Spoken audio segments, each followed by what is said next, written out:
To remove the front plate to be able to replace any of the two cables or the USB socket, doesn't matter if it's a USB-C or what we have on the side, a USB-A connection, we need to remove the front plate to replace any of the connections. We need a Torque 10 security tool, which is going to be provided in the toolkit.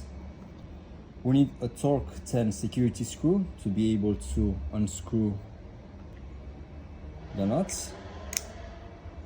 I'm going to use the tool. It's important to use a manual tool and not an electric one, not to damage the threads.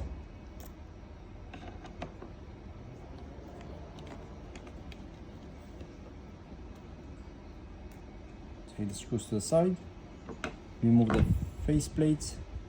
To replace the USB-A port, we need to pull the port out, remove the sleeve as well, and then get it until we have access to the cable connected to it. Disconnect it from the cable, connect the new USB-A port, plug it in, connect the sleeve back on, and then slide it back into the box.